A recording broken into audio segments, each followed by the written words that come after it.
तब उत्तंक उस बिल में घुस गए और उसी मार्ग से भीतर प्रवेश करके उन्होंने नागलोक का दर्शन किया, जिसकी कहीं सीमा नहीं थी, जो अनेक प्रकार के मंदिरों, महलों, झुके हुए छज्जों वाले ऊंचे ऊंचे मंडपों तथा सैकड़ों दरवाजों से सुशोभित और छोटे बड़े अद्भुत क्रीड़ा स्थानों से व्याप्त था।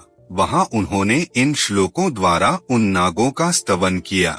ऐरावत जिनके राजा हैं, जो सम्रागण में विशेष शोभा पाते हैं, बिजली और वायु से प्रेरित हो जल की वर्षा करने वाले बादलों की भांति बाणों की धारावाहिक वृष्टि करते हैं, उन सर्पों की जय हो। ऐरावत कुल में उत्पन्न नागगणों से कितने ही सुंदर रूप वाले हैं, उनके अनेक रूप हैं। वे विचित्र कुंडल धारण करते हैं तथा आकाश में सूर्य देव की भांति स्वर्गलोक में प्रकाशित होते हैं।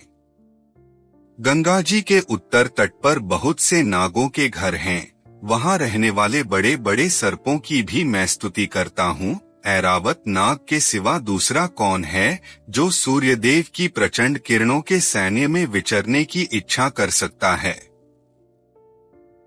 ऐरावत के भाई धृतराष्ट्र जब सूर्यदेव के साथ प्रकाशित होते और चलते हैं, उस समय 28,008 सर्प सूर्य के घोड़ों की बागडोर बनकर जाते हैं, जो इनके साथ जाते हैं और जो दूर के मार्ग पर जा पहुँचे हैं।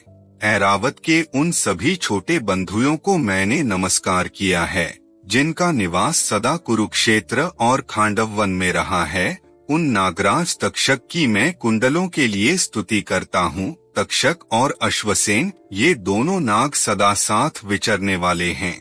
ये दोनों कुरुक्षेत्र में इक्षुमती नदी के तट पर रहा करते हैं, जो तक्षक के छोटे भाई हैं। श्रुतसेन नाम से जिनकी ख्याति है तथा जो पाताल लोक में नागराज की पदवी पाने के लिए सूर्यदेव की उपासना करते हुए कुरुक्षेत्र में रहे हैं, उन महात्मा को मैं सदा नमस्कार करता हूँ। इस प्रकार उन श्रेष्ठ नागों की स्तुति करने पर भी जब ब्रह्मऋषि उत्तंक उन कुंडलों को न पा सके तो उन्हें बड़ी चिंता हुई। इस प्रकार नागों की स्तुति करते रहने पर भी जब वे उन दोनों कुंडलों को प्राप्त न कर सके, तब उन्हें वहां 2 स्त्रियां दिखाई दीं, जो सुंदर करघे पर रखकर सूत के ताने में वस्त्र बुन रही थीं। उस ताने में उत्तंक मुनि ने काले और सफेद 2 प्रकार के सूत और 12 अरों का एक चक्र भी देखा, जिसे 6 कुमार घुमा रहे थे। यह संपूर्ण विश्व जिनका स्वरूप है। ऐसी 2 युवतियां सदा काले और सफेद तंतुओं को इधर उधर चलाती इस वासना जल रूपी वस्त्र को बुन रही हैं, तथा वे ही संपूर्ण भूतों और समस्त भुवनों का निरंतर संचालन करती हैं। जो महात्मा वज्र धारण करके तीनों लोकों की रक्षा करते हैं, जिन्होंने वृत्रासुर का वध तथा नमुची दानव का संहार किया, जो काले रंग के 2 वस्त्र पहनते और लोक में सत्य एवं असत्य का विवेक करते हैं, जल से प्रकट हुए प्राचीन वैश्वानर रूप अश्व को वाहन बनाकर उस पर चढ़ते हैं, तथा जो तीनों लोकों के शासक हैं, उन जगदीश्वर पुरंदर को मेरा नमस्कार है। तब वह पुरुष उत्तंक से बोला, ब्राह्मण, मैं तुम्हारे इस स्तोत्र से बहुत प्रसन्न हूँ। कहो, तुम्हारा कौन सा प्रिय कार्य करूं? यह सुनकर उत्तंक ने कहा, सब नाग मेरे अधीन हो जाए। उनके ऐसा कहने पर वह पुरुष पुनः उत्तंक से बोला, इस घोड़े की गुदा में फूंक मारो। यह सुनकर उत्तंक ने घोड़े की गुदा में फूंक मारी। फूंकने से घोड़े के शरीर के समस्त छिद्रों से धुएं सहित आग की लपटें निकलने लगीं। उस समय सारा नागलोक धुएं से भर गया। फिर तक्षक घबरा गया और आग की ज्वाला के भय से दुखी हो दोनों कुंडल लिए सहसा घर से निकल आया और उत्तंक से बोला, ब्राह्मण, आप ये दोनों कुंडल ग्रहण कीजिए। उत्तंक ने उन कुंडलों को ले लिया। कुंडल लेकर वे सोचने लगे, अहो, आज ही गुरुपत्नी की वह पुण्यव्रत है और मैं बहुत दूर चला आया हूँ। ऐसी दशा में किस प्रकार इन कुंडलों द्वारा उनका सत्कार कर सकूंगा। तब इस प्रकार चिंता में पड़े हुए उत्तंक से उस पुरुष ने कहा, उत्तंक, इसी घोड़े पर चढ़ जाओ, यह तुम्हें क्षण भर में उपाध्याय के घर पहुंचा देगा। बहुत अच्छा कहकर उत्तंक उस घोड़े पर चढ़े और तुरंत उपाध्याय के घर आ पहुंचे। इधर गुरुपत्नी स्नान करके बैठी हुई अपने केश संवार रही थी। उत्तंक अब तक नहीं आया, यह सोचकर उन्होंने शिष्य को शाप देने का विचार कर लिया। इसी बीच में उत्तंक ने उपाध्याय के घर में प्रवेश करके गुरुपत्नी को प्रणाम किया और उन्हें वे दोनों कुंडल दे दिए। तब गुरुपत्नी ने उत्तंक से कहा, उत्तंक, तू ठीक समय पर उचित स्थान में आ पहुंचा। वत्स, तेरा स्वागत है। अच्छा हुआ जो बिना अपराध के ही तुझे शाप नहीं दिया। तेरा कल्याण उपस्थित है, तुझे सिद्धि प्राप्त हो। तदंतर उत्तंक ने उपाध्याय के चरणों में प्रणाम किया। उपाध्याय ने उससे कहा, वत्स उत्तंक, तुम्हारा स्वागत है, लौटने में देर क्यों लगाई? तब उत्तंक ने उपाध्याय को उत्तर दिया, भगवन, नागराज तक्षक ने इस कार्य में विघ्न डाल दिया था, इसलिए मैं नागलोक में चला गया था। वहीं मैंने 2 स्त्रियां देखीं, जो करघे पर सूत रखकर कपड़ा बुन रही थीं। उस करघे में काले और सफेद रंग के सूत लगे थे। वह सब क्या था? वहीं मैंने एक चक्र भी देखा, जिसमें 12 अरे थे। 6 कुमार उस चक्र को घुमा रहे थे। वह भी क्या था? वहां एक पुरुष भी मेरे देखने में आया था। वह कौन था? तथा एक बहुत बड़ा अश्व भी दिखाई दिया था। वह कौन था? इधर से जाते समय मार्ग में मैंने एक बैल देखा, उस पर एक पुरुष सवार था। उस पुरुष ने मुझसे आग्रह पूर्वक कहा, उत्तंक, इस बैल का गोबर खा लो, तुम्हारे उपाध्याय ने भी पहले इसे खाया है। तब उस पुरुष के कहने से मैंने उस बैल का गोबर खा लिया। अतः वह बैल और पुरुष कौन थे? मैं आपके मुख से सुनना चाहता हूँ, वह सब क्या था?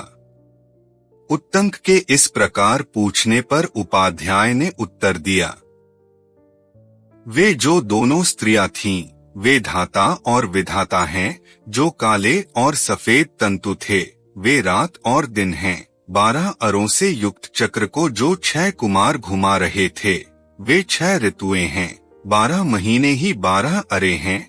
संवत्सर ही वह चक्र है। जो पुरुष था वह पर्जन्य इंद्र है। जो अश्व था वह अग्नि है। इधर जाते समय मार्ग में तुमने जिस बैल को देखा था, वह नागराज ऐरावत है। और जो उस पर चढ़ा हुआ पुरुष था, वह इंद्र है।